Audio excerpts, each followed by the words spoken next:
that shit up, Shay.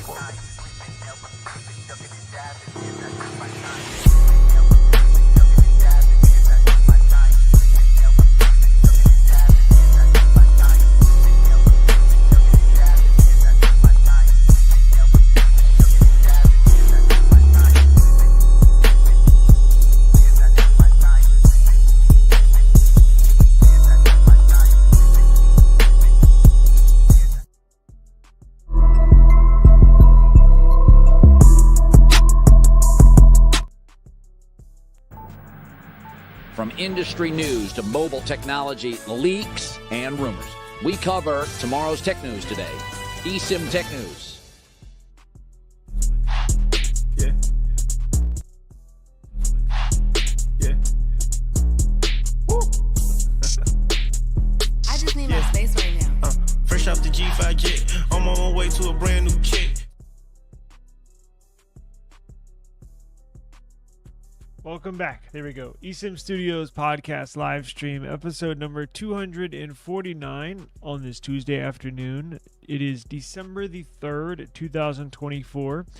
We are live streaming in part with the Just Content Network. I'm filling out all of the websites, all of the pertinent information that will be not only web-based, but we're going to use YouTube as an outlet as well.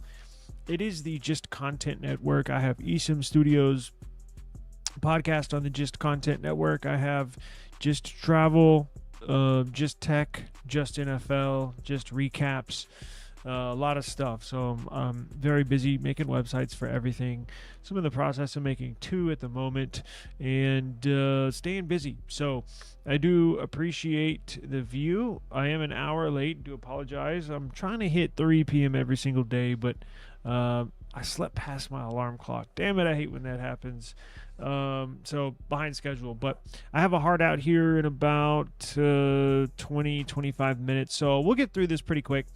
Got 2 interesting stories here. Very eye-opening stories, no pun intended. A little spy story for everybody. Including my favorite company to troll, if I'm sure y'all can guess who that is. And from the thumbnail, what's going on, Daniel? Let's see here. So, how's everybody doing? I'm backed up because I have all these videos to shoot, and I'm going to get it done this week. I'm just looking around at all the crap that I have here. I got companies sending me stuff that I need to review. I got a cool Android box, Android/TV box, where it's got a built-in TV tuner, right? So you can watch live TV along with downloading Android apps. I have that I'm going to review. I have a very special screen protector here for the iPhone. I'm also, I think next week, a little peek into future content. I think next week, I was thinking last night, it'd be a cool video, or would be interesting for me too, is I've been trying to use this more and more, this iPhone 16 Pro Max, and it's not as bad as I originally gave it shit for. It is a nice phone, but I think what I'm going to do next week, I think I'm going to move my main SIM, like my SIM card that I talk to my family on, the SIM card, the number one SIM card, not that's out there for business or anything else, but the number one SIM, my personal SIM card. I think I'm going to use this phone and try to use this 24/7 like I use my Pixel. My Pixel is my number one phone that I use all the time. It's where my family can get a hold of me. I think I'm going to move to this and try to use it in place of my number one phone, because I've been using it sporadically like throughout the day, and it's not that bad.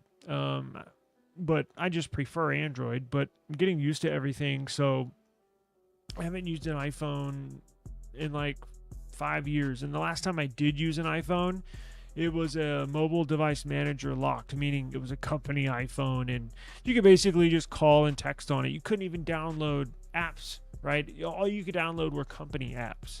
So I was like, whatever. And then I used that for about 2 years. Now, before that, before I really had a full-fledged iPhone, meaning I had full control over it, it's been probably 10 years, maybe 12. I think the last one I had was an iPhone 3GS. That old 3GS or 3S or 3GS. I can't remember, but it was one of those. And then I switched to Android. Yeah, they had an S, right? It was the 3. Yeah. Wait, hang on. iPhone 3GS, was that the one? iPhone, because they had a, let's see, iPhone 3GS, was that a phone? Yeah, that's a phone. Because I was like, that was definitely the name of it. It was 2009 is the last time I had a full iPhone, meaning I could use it without any restrictions. And then my company iPhone back 4 or 5 years ago, it was 5 years ago, that was 2019, that was an iPhone 8 Plus. So I'm dating myself, but it's all good. So let's get into this to the couple of stories that I got. So speaking of Apple, well, so there's a new lawsuit that former employees brought forth to Apple. Now, let me share my screen so I can show everybody what I'm talking about here. Check this out. I hate it when I don't have my stuff ready. Give me 1 second. Here we go. Got it. All right. So interesting news.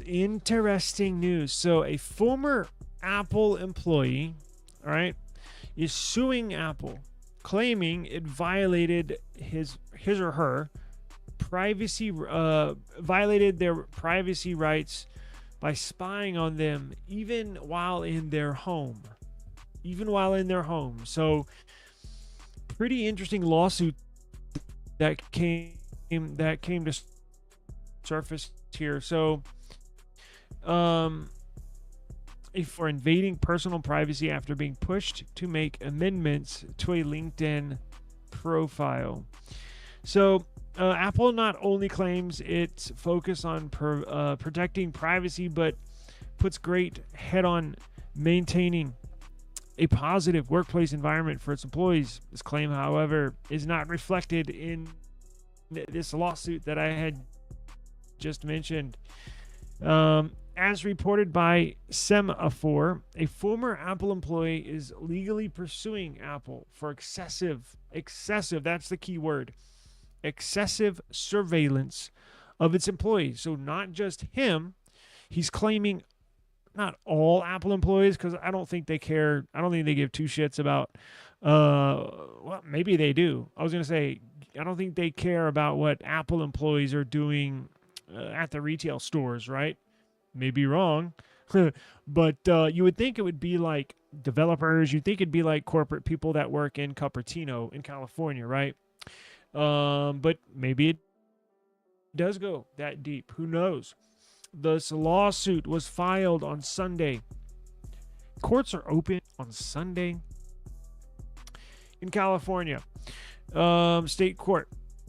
The accusation was that Apple monitors its employees through, check this out, physical, video, and electronic surveillance, even when the employee is not at work or not on the clock. Meaning, even when they leave work, even when they clocked out for the day, they're still monitoring them. That's correct.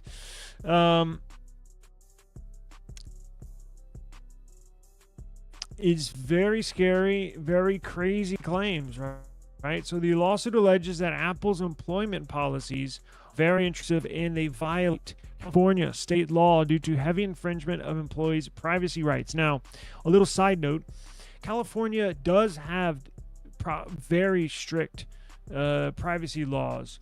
The strictest in the country, meaning the most strict privacy laws out of all 50 states.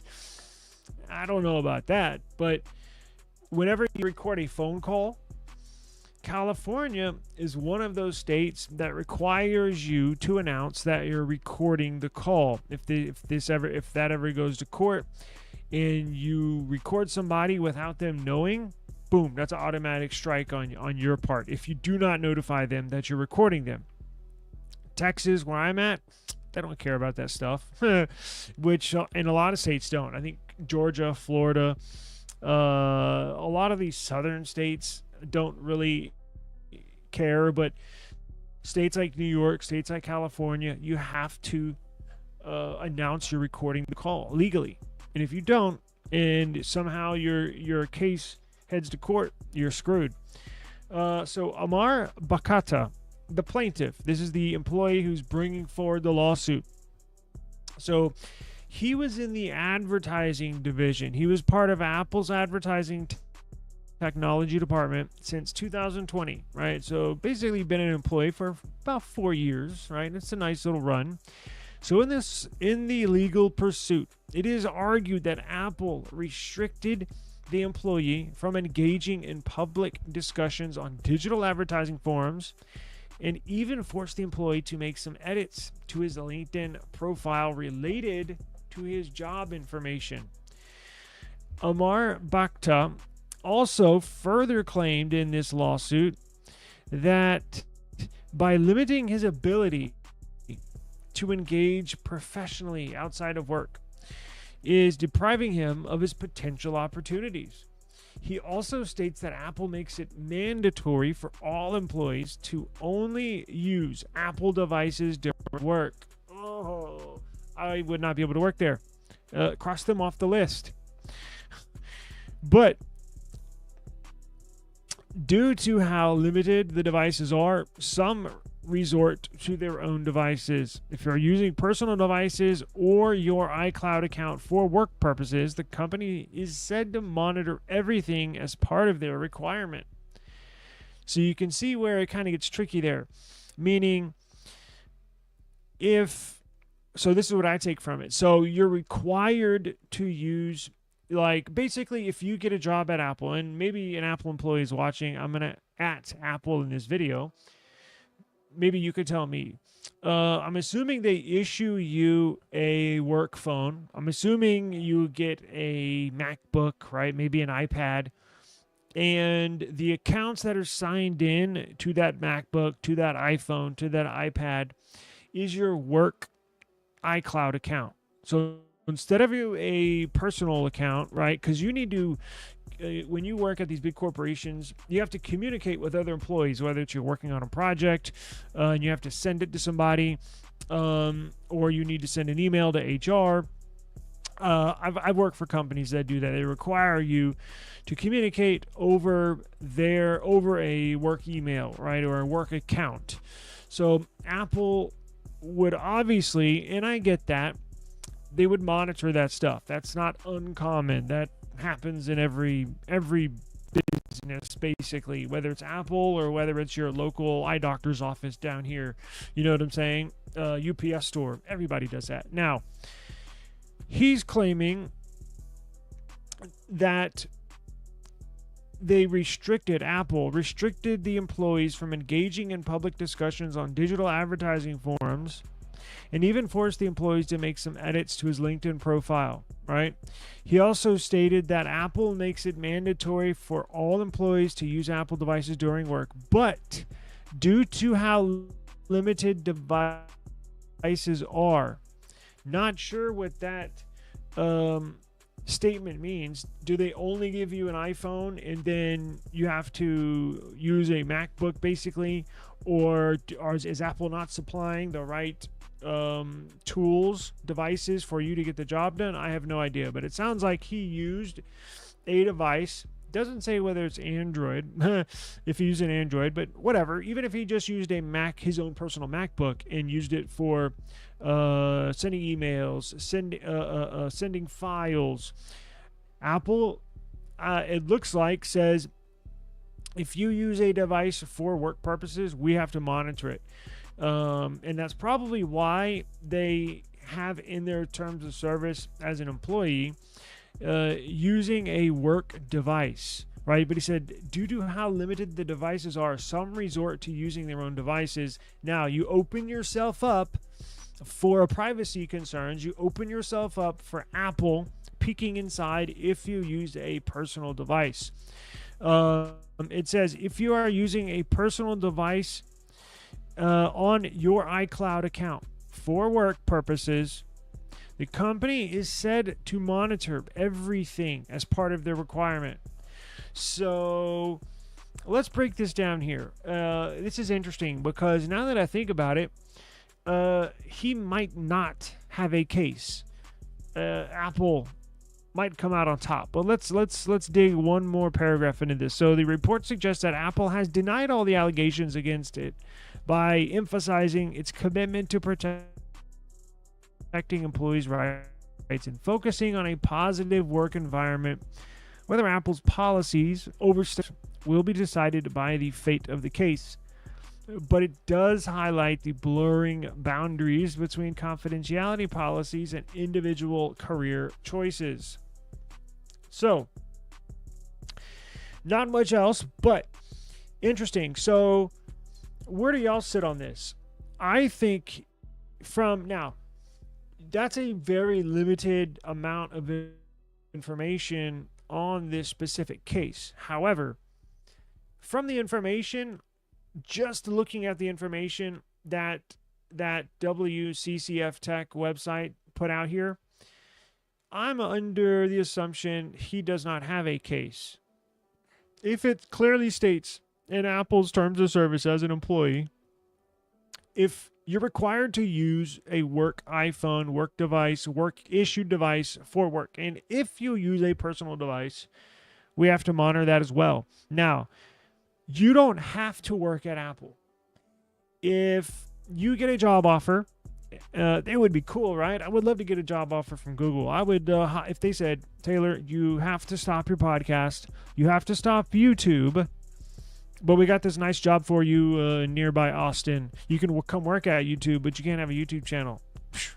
I would, that would be the end of eSIM Studios, or at least until I got fired, right? Or I left. Shoot, I would never get fired if I got a nice cushy job like that. You don't have to work there. Nobody's holding you hostage. And if you don't agree to those terms of service, you can hit the road. And I think that's what's going to come up in court. Apple's going to claim, look, we require our employees to use our devices for work purposes. But if they decide to use a personal device for work purposes, sending one work email would fall into that bucket. Just one. That gives Apple, it's in fine print, that gives Apple the authority to basically snoop around in your account to make sure you're not giving away secrets. Look, this stuff is very, very secretive. This stuff is very, very highly sensitive. So I guarantee you there are spies. So I don't know of a specific case that I'm about to bring up, but there have been occasions where China or India, I'm not singling y'all out, I'm just throwing it out there for an example, among other countries, will send, they'll actually be working for that other country's government. Now, let's just take China. I'm sorry, India. We'll push you to the side. No harm, no foul. China. So Xiaomi, the big companies, when in a communist country, the companies are tied to the government. So if the government, I'm just using an example, if the government wants Xiaomi, they are making their own CPU this year. What if China sent over a employee to get hired with Apple? Now, his whole purpose was not necessarily to seek a long career and retire with Apple. He's coming over here getting a job with Apple just to basically send back information to China, send back information to Xiaomi to better their products, right? So if Apple has the secret sauce, and they do on a number of things, they can seek out that sensitive information from inside the company, and then they can send that highly sensitive information, their new their upcoming A19 schematic for their CPU, the Bionic A19 CPU that's going to be in the iPhone 17 series. What if that employee sought those records and sent back a whole bunch, thousands of pages of files of schematics and all sorts of stuff, designs to Xiaomi, and then Xiaomi can basically copycat those designs, those schematics, and then they would have their own Xiaomi CPU, but it's basically the same CPU that Apple has. So Apple has to be very, very careful, and that's exactly why they have these terms of service or terms of hire for their employees. Look, it's not national security. They're not hiding nuke schematics, right? But as far as business goes, it's very, very sensitive. So I get why they have that in place. I totally do. In fact, I would have the same thing in place if I ran Apple or Google or any company. So I don't think this guy has a case, honestly, to give you my honest opinion. Now, we'll see what comes from this case, and I'll keep a close eye on it. But, yeah, if he did not use his personal device, if Apple can prove that he used his personal device for sending just one email or just sending one work file, whether it's sensitive or not, maybe it's even a schedule, right? His new schedule after the New Year's. Maybe he wants to get off at 4 p.m. but come in, an hour earlier. Come in at 8 instead of 9. Just something like that. If he had sent an agreement, hey, we need you to sign this paper. We agree to your Apple saying to him, yeah, okay, we'll agree to that if you come in an hour early, but we need you to sign this document so we can have it on file. He says, okay, no problem. He gets that file on his personal iPhone, right? Signs it digitally, sends it back to HR on his personal iPhone. Boom, they got you. So it could be lackadaisical of him. It could be he was lazy of him. Whatever it is, all that takes is something very simple like that, and he's opened his door, his personal privacy door to Apple, because now they will. If they have the opportunity, they will. Not necessarily spy on you. What they're doing is they're making sure you're not leaking any any sensitive information of the company. That's all they're doing. So I totally get Apple's side here, and you won't hear it here too often, but I get what they're doing, and I actually stand on Apple's side. You won't hear me say that too often, but I don't think this guy has a case. Now, I don't know all the details, and we will certainly see. I'm going to keep an eye on this, as I mentioned, because it's kind of interesting. So, more on this at a later time. Before we get out of here, though, I wanted to show you something else. Let me see real quick.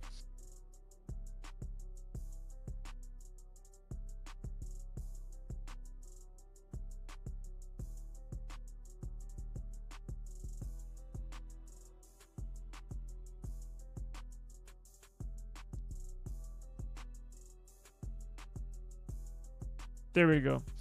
So, as you know, or you might not, so when OpenAI, that's the parent company who owns the ChatGPT website, ChatGPT brand, they own that model, that LLM, right? The popular AI model, right? They own that. OpenAI owns that. Now, when OpenAI first started business, they were classified as a non-profit.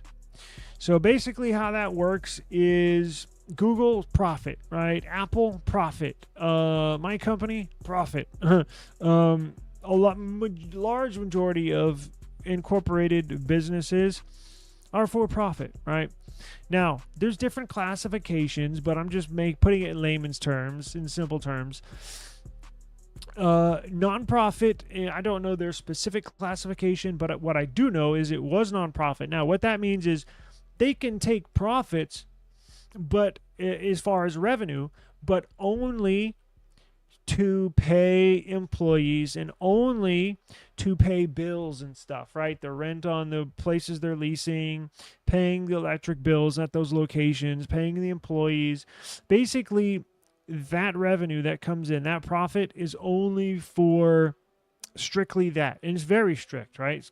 Now, they were losing an ungodly amount of money just in this past year. I think I did a report on it. We did a story on it. I think they lost $8 billion this last year, and they only brought in, what was it, 4.2? I want to say 4. It was either 4 or 6. They brought in 4 or 6 billion, but they had money going out that was 8 billion. So they were upside down.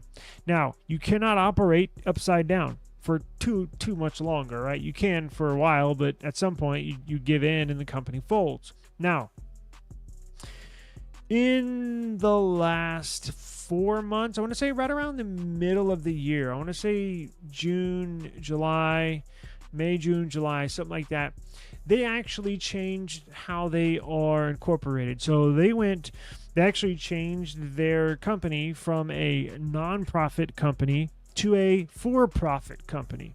Now, they specifically did that because they needed to pay off their debts, and if they did not, they were simply going to go out of business, right? Now that they're taking profits, their board members and everybody else sitting around wondering, scratching their heads, well, how can we maximize our profits if we're now a for-profit company? Well, being on the internet, one of the easiest ways, I don't say easy, but one of the default way, meaning if you're on the internet, run ads, right? Any media corporation, any media outlet, advertising is the number one revenue stream. Advertising. Now, as you know, ChatGPT has a free version. They also have a paid version, $20 a month. However, apparently that's not enough. I'm sure they have had experts come in, different companies that all they do are analysis. They probably paid a few different companies to come in and say, okay, what are our profits going to be for the next 3, 4, or 5 years if we stay where we're at? Meaning we have a free version of ChatGPT and we have a paid version, $20 of ChatGPT. Well, they can do the numbers and, if you gain so many more subscribers on the paid version, here's what your future profit margins are going to look like, right? Now, somebody somewhere in there said, well, you know what we could do? We could continue the paid version, because Apple screwed them in the deal with including ChatGPT on these iPhones. And we'll get back to the advertising. In their deal with Apple, there was no money exchanged. What? I could not believe. I literally had to read the article two or three times. So their deal with Apple, they're going to ChatGPT is integrated. Now, they have a deal with nothing, but they also have a deal with iPhone where they integrate ChatGPT into every iPhone. They didn't get any money from it because when they made that deal, they were a non-profit organization. So they got screwed on that deal with Apple. Now, hang on one second.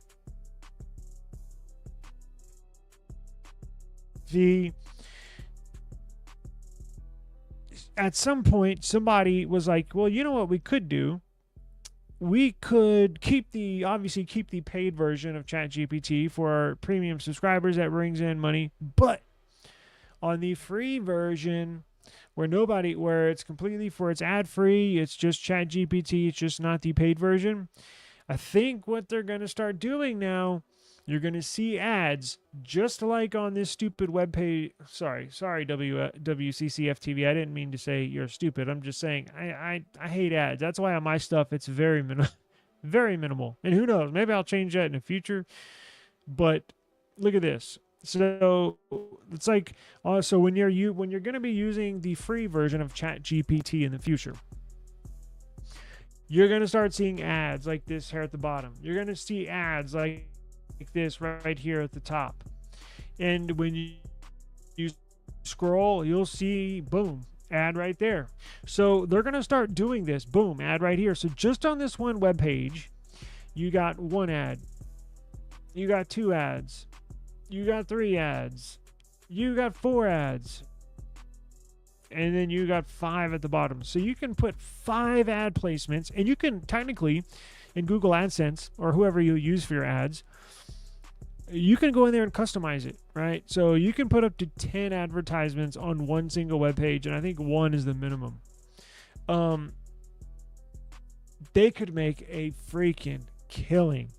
I guarantee you they've been operating all this time on their free version of ChatGPT, and I get it. It doesn't look nice. It looks aesthetically, it looks messed up, right? ChatGPT is a nice, clean, large language model. It's a nice, clean website. It's basic, it's simple, and I think that's why it's so popular. It's easy to use. Now, when you start implementing ads, it's not going to be so visually appealing.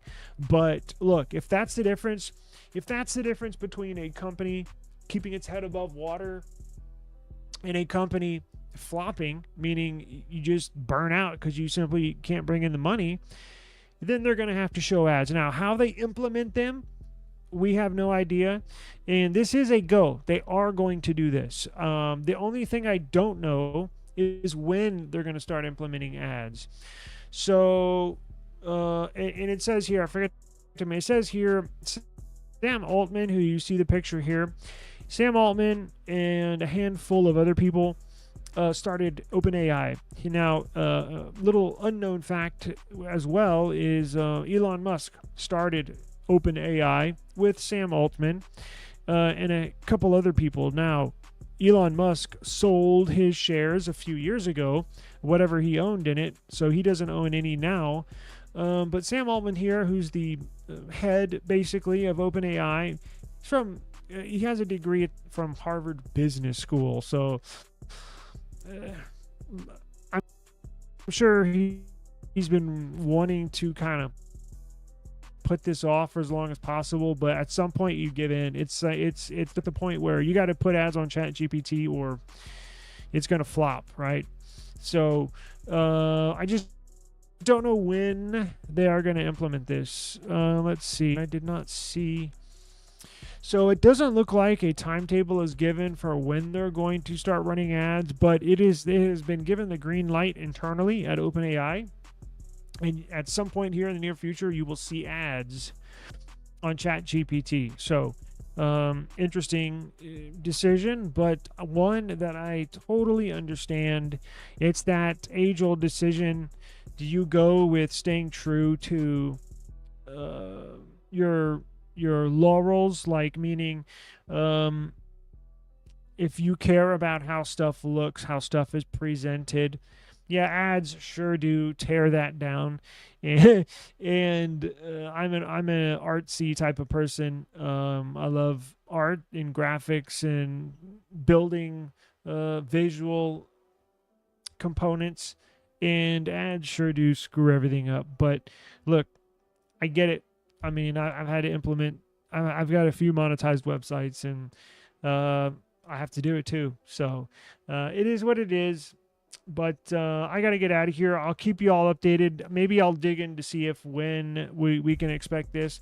And look, they're a paid version. I have the paid version. I also have a Gemini paid version.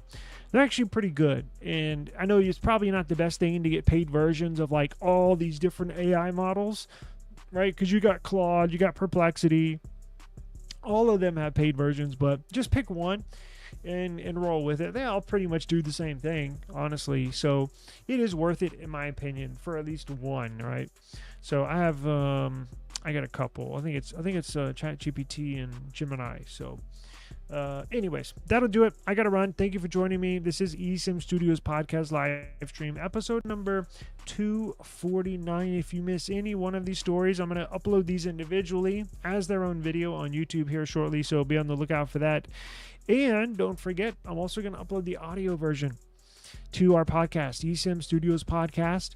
Any podcast platform, wherever you go listen to podcasts, search eSIM Studios Podcast and we shall pop up.